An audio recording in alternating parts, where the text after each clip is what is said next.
Good morning మిత్రులందరికీ నమస్కారం. గత టిఆర్ఎస్ ప్రభుత్వము హైదరాబాద్ నగరంలోని 24 నియోజకవర్గాల్లో డబుల్ బెడ్రూమ్ ఇళ్లను నిర్మించడం అనేది జరిగింది. 24 నియోజకవర్గాల్లో టోటల్గా 1,00,000 డబుల్ బెడ్రూమ్ ఇళ్లను నిర్మించింది. ఈ 1,00,000 డబుల్ బెడ్రూమ్ ఇళ్లలో 70,000 వరకు ఇళ్లను పంపిణీ చేయడం అనేది కూడా జరిగింది. ఇంకా 30,000 ఇండ్లు పంపిణీ చేయకుండా అసంపూర్తిగా ఉన్నాయి. అంటే వాటిని పూర్తిగా నిర్మించకుండా వదిలివేయడం అనేది జరిగింది. ఈ విధంగా 30,000 ఇండ్లు హైదరాబాద్ చుట్టుపక్కల ఉన్నటువంటి నియోజకవర్గాల్లో నిరుపయోగంగా ఉన్నాయి. ఈ అసంపూర్తి డబుల్ బెడ్రూమ్ ఇళ్లను కూడా పూర్తి చేసి పేదవారికి పంచుతాము అని చెప్పేసి కొత్తగా అధికారంలోకి వచ్చినటువంటి కాంగ్రెస్ పార్టీ కూడా మాట ఇవ్వడం అనేది జరిగింది. ఆ ఇచ్చిన మాట ప్రకారమే ఈ జిహెచ్ఎంసి పరిధిలో అంటే గ్రేటర్ హైదరాబాద్ మున్సిపాలిటీ పరిధిలో వివిధ నియోజకవర్గాల్లో నిర్మించినటువంటి ఈ డబుల్ బెడ్ ఇండ్లను అంటే అసంపూర్తిగా ఉన్నటువంటి ఇండ్లను వెంటనే పూర్తి చేయాలి అని చెప్పేసి కాంట్రాక్టర్లకు ఒక డెడ్ లైన్ను విధించడం అనేది జరిగింది.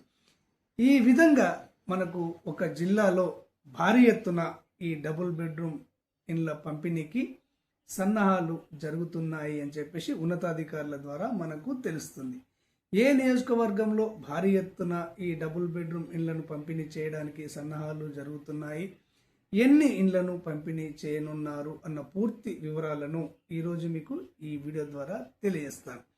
ఈ డబుల్ బెడ్రూమ్ ఇండ్ల పంపిణీకి సంబంధించి కానివ్వండి, కొత్తగా ఇందిరమ్మ అపార్ట్మెంట్లకు సంబంధించినటువంటి ఇండ్ల పంపిణీకి సంబంధించి కానివ్వండి, ఆసరా పెన్షన్లకు సంబంధించి కానివ్వండి, సబ్సిడీ రుణాలకు సంబంధించి కానివ్వండి, తెలంగాణ రాష్ట్ర ప్రభుత్వం అమలు చేస్తున్నటువంటి సంక్షేమ పథకాలలో ఏ సంక్షేమ పథకానికి సంబంధించి లేటెస్ట్ అప్డేట్ వచ్చినా కానీ ఆ వివరాలను అంతర్నేత్ర ఛానల్ వెంటనే మీకు తెలియజేయడం అనేది జరుగుతుంది. ఈ సమాచారం మీ మొబైల్లో రావాలి అంటే, మీకు తెలియాలి అంటే తప్పకుండా అంతర్నేత్ర ఛానల్ను సబ్స్క్రైబ్ చేసుకొని చూడండి. ఇక వివరాల్లోకి వెళ్ళినట్లయితే జిహెచ్ఎంసి పరిధిలో అన్ని నియోజకవర్గాల్లో కూడా గత టిఆర్ఎస్ ప్రభుత్వము అంటే 24 నియోజకవర్గాల పరిధిలో డబుల్ బెడ్రూమ్ ఇళ్లను నిర్మించడం అనేది జరిగింది. ఈ 24 నియోజకవర్గాల్లో ఇక్కడ సంగారెడ్డి జిల్లాలో ఉన్నటువంటి పటాన్ చెరువు నియోజకవర్గంలో కూడా గణనీయంగా పెద్ద మొత్తంలో ఈ డబుల్ బెడ్రూమ్ ఇళ్లను నిర్మించడం అనేది జరిగింది. నిర్మించిన వాటిలో కొన్ని పంపిణీ చేయడం అనేది జరిగింది.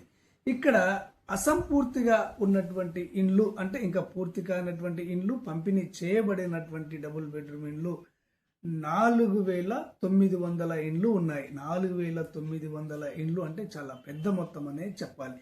ఈ 4,900 అసంపూర్తి డబుల్ బెడ్రూమ్ ఇండ్లను వెంటనే పూర్తి చేయాలి అని చెప్పేసి కాంట్రాక్టర్లను ప్రభుత్వం ఆదేశించడం అనేది జరిగింది. వెంటనే అంటే ఎన్ని రోజుల గడువిచ్చింది కాంట్రాక్టర్లకు అంటే సెప్టెంబర్ 15వ తేదీ లోపు అంటే నెల రోజుల టైం ఇవ్వడం అనేది జరిగింది. నెలకు పైగానే టైం ఇవ్వడం అనేది జరిగింది. సెప్టెంబర్ 15వ తేదీ లోపు ఈ 4,900 అసంపూర్తి డబుల్ బెడ్రూమ్ ఇండ్లను పూర్తి చేయాలి అని చెప్పేసి కాంట్రాక్టర్లను ఆదేశించడం అనేది జరిగింది. ఈ కాంట్రాక్టర్లు పూర్తి చేసినటువంటి పనులకు సంబంధించినటువంటి బిల్లులను గ్రీన్ ఛానల్ ద్వారా చెల్లించడం జరుగుతుందని కూడా కాంట్రాక్టర్లకు హామీ ఇవ్వడం అనేది జరిగింది. కాంట్రాక్టర్లకు గ్రీన్ ఛానల్ ద్వారా ఈ బిల్లులు చెల్లిస్తాము అంటే ఏ కాంట్రాక్టర్ కూడా పనులు చేయకుండా ఉండడు. కాబట్టి వెంటనే కాంట్రాక్టర్లు పనులు మొదలు పెట్టే అవకాశం అనేది ఉంది. సెప్టెంబర్ 15వ తేదీ లోపు ఈ సంగారెడ్డి జిల్లా పటాన్ చెరువు నియోజకవర్గంలో 4,900 డబుల్ బెడ్రూమ్ అసంపూర్తి ఇండ్లు పూర్తి అయ్యే అవకాశం అనేది ఉంది.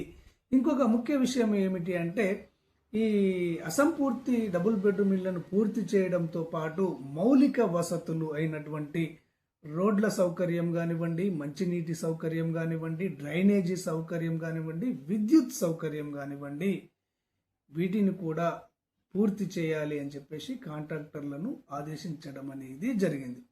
ఈ విధంగా పూర్తయినటువంటి డబుల్ బెడ్రూమ్ ఇండ్లను విజయదశమి సందర్భంగా, దసరా పండగ సందర్భంగా అర్హులైనటువంటి పేదవారికి అందించటం జరుగుతుంది అని చెప్పేసి ఉన్నతాధికారుల ద్వారా మనకు తెలుస్తుంది. ఓకే ఫ్రెండ్స్, క్లారిటీగా అర్థమైంది అనుకుంటున్నాను. ఇక మీకు వచ్చే వీడియోలో హైదరాబాద్ నగరంలో భాగమైనటువంటి రంగారెడ్డి జిల్లా, ఈ రంగారెడ్డి జిల్లాలో ఎన్ని నియోజకవర్గాల్లో ఏ నియోజకవర్గంలో ఎన్ని డబుల్ బెడ్రూమ్ ఇళ్లను నిర్మించారు, వాటిలో ఎన్ని అసంపూర్తిగా ఉన్నాయి, ఈ ప్రభుత్వం ఎన్ని అసంపూర్తి డబుల్ బెడ్రూమ్ ఇళ్లను పూర్తి చేసి పేద ప్రజలకు అందించనున్నది అన్న వివరాలను మీకు వచ్చే వీడియో ద్వారా తెలియజేయడం అనేది జరుగుతుంది.